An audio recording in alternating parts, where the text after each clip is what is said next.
ઇન્દ્રિયોથી જય કરવું અને આત્મનિષ્ઠા. પરમાત્મા પરાયણ થઈને વિજય કેવી રીતે પ્રાપ્ત કરવો? શું આપણે ઇન્દ્રિયો સામે લડીને થાકી ગયા છીએ?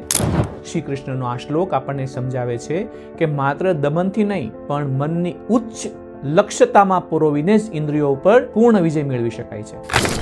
અધ્યાય 2 નો શ્લોક 61 ઇન્દ્રિયોને વશ કરવાની સાચી રીત બતાવે છે.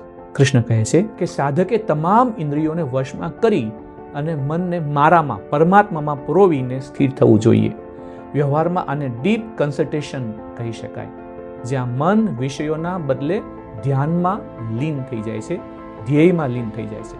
શ્લોક છે તાની સર્વાણિ સંયમ્ય યુક્ત આસીત મત્પરઃ વશે હિ યસ્યેન્દ્રિયાણિ તસ્ય પ્રજ્ઞા પ્રતિષ્ઠિતા.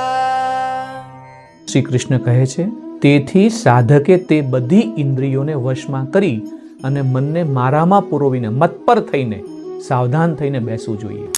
કારણ કે જેની ઇન્દ્રિયો વશમાં હોય તેની જ બુદ્ધિ સ્થિર છે એવું સમજવું. વ્યવસાય અને વ્યવહારમાં 3 શિખામણ.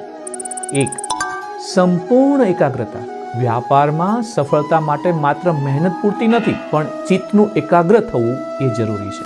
આ શ્લોક આપણને શીખવે છે કે જો આપણું મન ઉમદા હેતુ કે વિઝનમાં પરોવાયેલું હશે તો બહારના વિક્ષેપો આપોઆપ શાંત થઈ જશે. 2. શિસ્ત અને વિવેક. ઇન્દ્રિયોને છૂટી મૂકવી એ પતનનું કારણ છે. આપણને એ સમજાવવામાં આવ્યું છે કે જે વ્યક્તિ પોતાની આદતો અને ઈચ્છાઓ ઉપર લગામ રાખી શકે છે તે જ સાચો જટિલ પરિસ્થિતિઓમાં સાચો માર્ગ શોધી શકે છે. 3. ઉચ્ચ આદર્શ સાથે જોડાણ.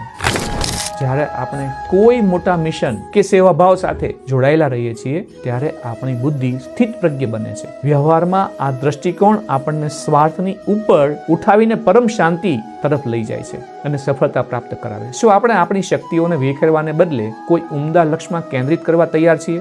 જો આપણે મનની એકાગ્રતા સાધવા માંગતા હોઈએ તો કમેન્ટ બોક્સમાં એકાગ્ર એવું લખી શકો છો.